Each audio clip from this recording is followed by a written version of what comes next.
اور اللہ تعالیٰ ہمارا جس نے ایک انسان کو بچایا اس نے پوری انسانیت کو بچا لیا. یہ وہ آیت کا ٹکڑا ہے جو آپ کے ہاسپٹلس کے باہر لکھا ہوتا ہے. اور ڈاکٹرز اپنے آپ کہتے ہیں ہم مسیحا ہیں, چور اور ٹھگ تے ڈاکو ہو تسی الا ماشاء اللہ. ڈاکٹرز کہتے ہیں جناب انجینئر صاحب چونکہ انجینئر ہیں اس لیے شاید ہم سے جیلسی رکھتے ہیں. ایسا نہیں ہے میرے بھائی. آپ اپنے طبقے کے شریف ڈاکٹروں سے پوچھ لیں جو کچھ ہم ڈاکٹروں کے بارے میں کہتے ہیں, کیا ایسا نہیں ہے؟ کیا اکثریت ایسی نہیں ہے؟ کیا آپ لوگ اپنے وہ جعلی عمرے اور دوسرے ملکوں کے وزٹس کی خاطر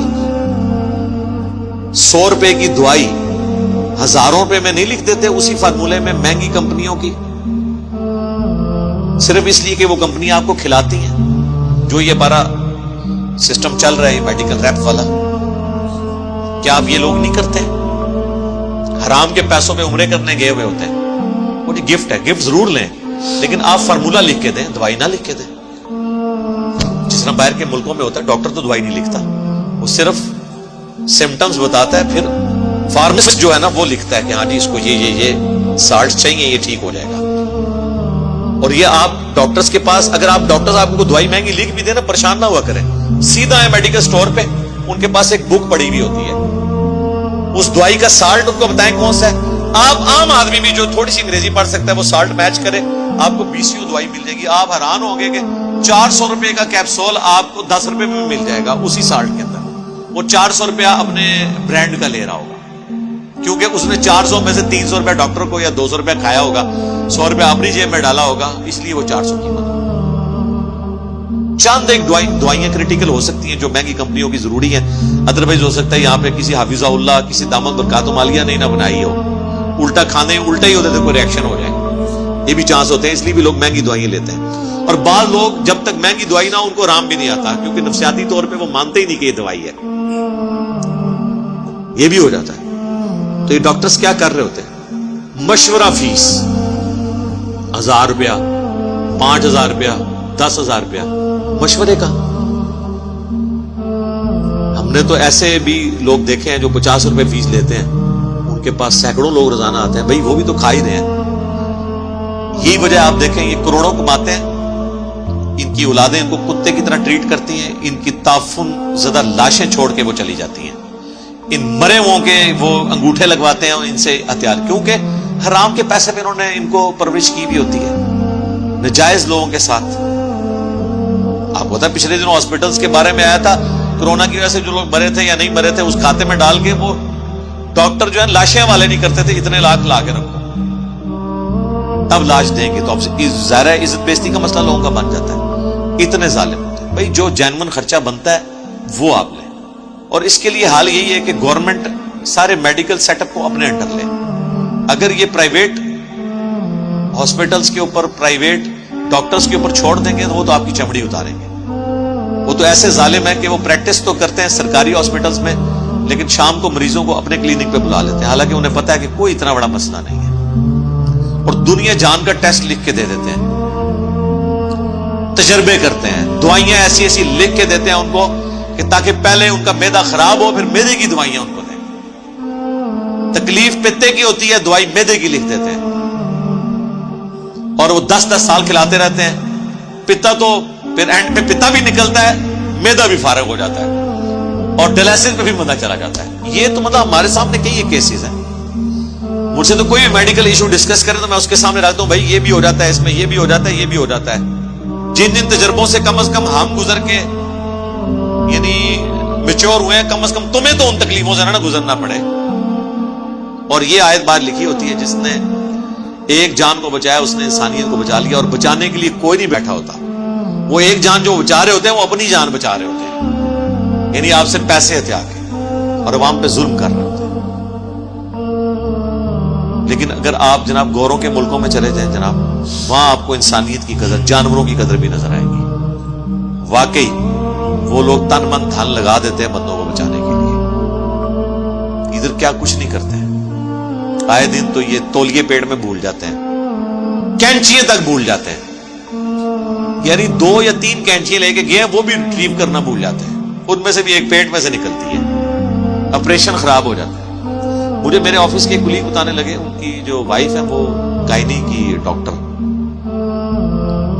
خوف خدا رکھنے والے ہیں. وہ کہنے لگے کہ مجھے وائف نے بتایا کہ کئی دفعہ لیڈی ڈاکٹرز نے کبھی کسی فنکشن میں جانا ہوتا ہے اور کوئی ڈلیوری کا کیس آتا ہے, وہ نارمل ہوتا ہے لیکن وہ اس میں ظاہر آپ کو محنت کرنی پڑتی ہے, وہ ظاہر ہے پینز آتی ہیں, پھر 7-8 گھنٹے بھی بعض کار لگ جاتے ہیں. اب انہوں نے تو میم صاحبہ نے شام کو تیار ہو کے جانا ہے ایک بے پردہ فنکشن کے اندر, تو وہ پھر نرسوں کہتی ہیں 2 ایسے انستھیزیا بیہوش کرو, اسے میں ٹک لگا دیتی ہوں, اور وہ آپریشن کر دیتی ہیں صرف اپنا ٹائم بچانے کے لیے. آپریشن بنتا نہیں ہوتا, لیکن اسے پتہ نہیں جس کو ٹک لگا کے تم گئے ہو اس کی آمدہ کی کئی مہینوں کی زندگی کیسے گزرنی ہے, اس پورے گھر پہ کیا گزرے گی. جب آپ نے پیٹ کے 2 ٹکڑے کیے ہوئے ہیں اس پہ آپ بے شک یہ لگا بھی دیں ٹانکے, اس کے بعد کیا ہوتا ہے.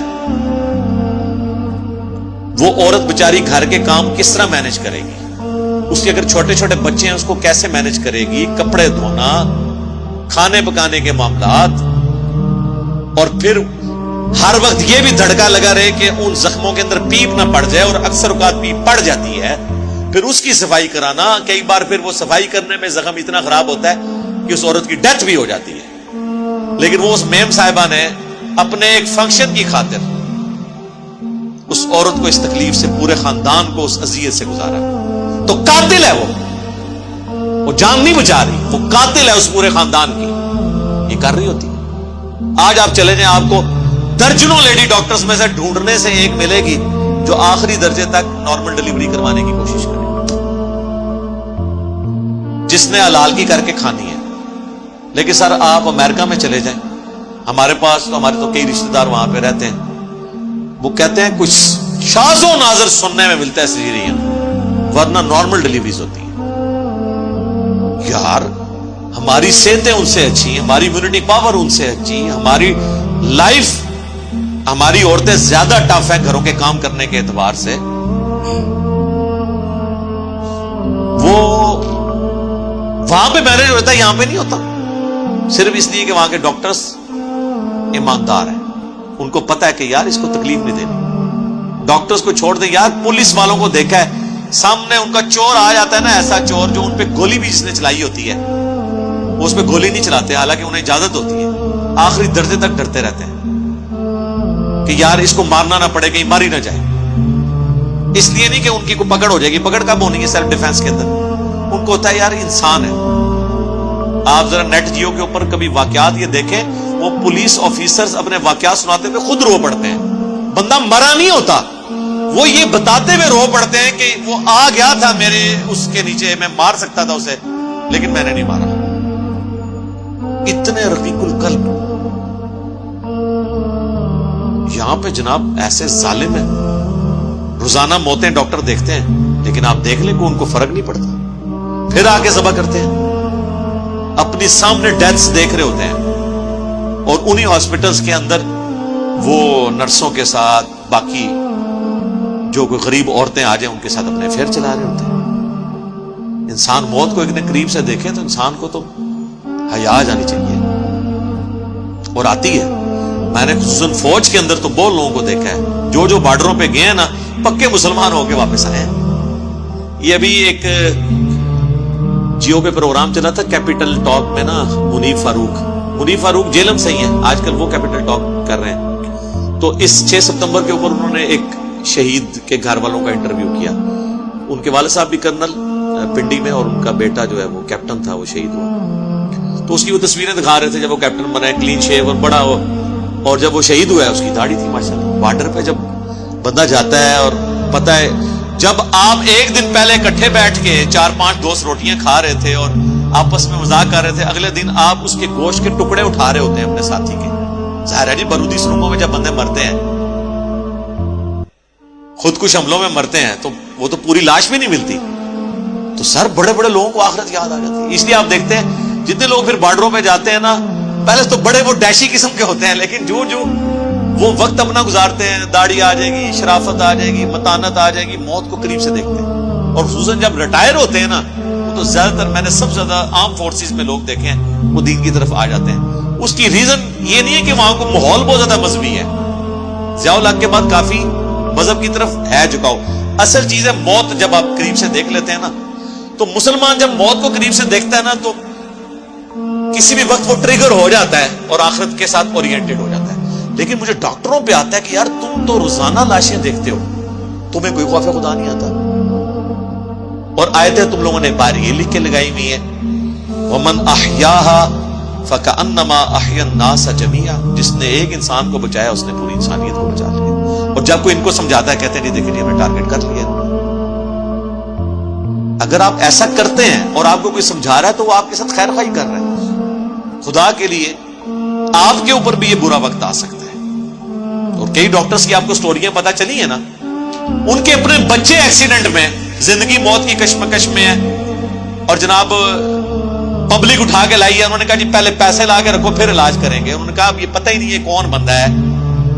انہوں نے ان بچوں کو دیکھنا بھی گوارا نہیں کیا کہ دیکھ لیں ہمارا بچہ ہی نہ ہو, اور بچے مر گئے, پوری پوری زندگی میں وہ ڈاکٹر پاگل ہو گئے.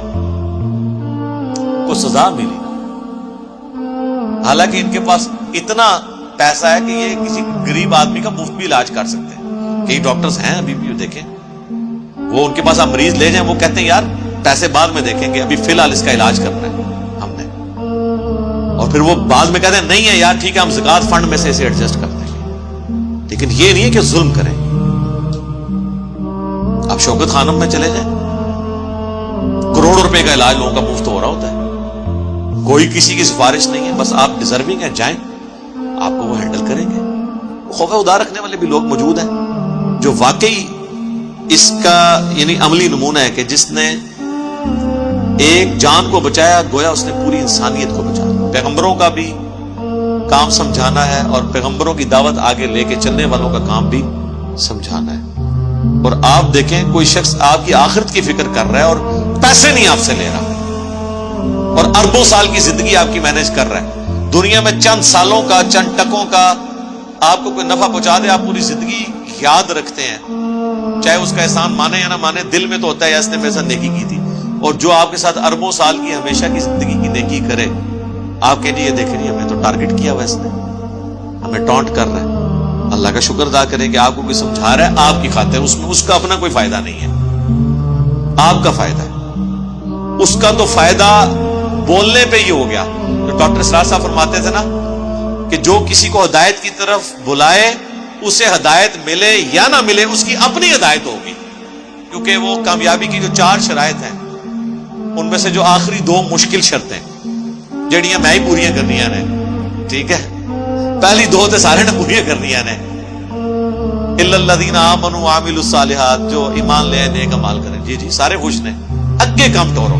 وتواصوا بالحق, کسی کو غلط ٹریک پہ دیکھو اسے بتاؤ کہ سچ یہ ہے, تو غلط ٹریک پہ, اور اس کے بعد پھینٹی کا انتظار کرو. وتواصوا بالصبر, پھر اس پہ کرو صبر. جی جی پھینٹی تو بات صبر. 4 شرائط ہیں انسانیت کی کامیابی کی. پہلی 2 بہت آسان, دوسری 2 اتنی مشکل کہ بہتر انہوں نے ذکر ہی کرنا چھوڑ دو. لوگ پہلی 2 سے ذکر کرتے رہنا, میٹھی میٹھی باتیں کریں. ٹھیک ہے جی میٹھی نہیں سو گئے, میٹھی میٹھی باتیں کر کر کے امت ہی پوری سلا دی, اٹھتی نہیں امت جو مرضی کا, الا یہ کہ اللہ تعالیٰ کوئی غیبی معاملہ کر دے. اللہ تعالیٰ سے دعا, جو حق بات میں نے کہی اللہ تعالیٰ ہمارے دلوں میں راسخ فرمائے. اگر جذبات میں میرے منہ سے کوئی غلط بات نکل گئی اللہ تعالیٰ ہمارے دلوں سے محو کر دے, اسے دھو بھی ڈالے, ہمیں کتاب و سنت کی تعلیمات پر عمل کر کے دوسرے بھائیوں تک پہنچانے کی توفیق عطا فرمائے. سبحانک اللہم و بحمدک, اشہد ان لا الہ الا انت, استغفرک و اتوب الیک, وما علینا الا البلاغ المبین. جزاکم اللہ خیرا.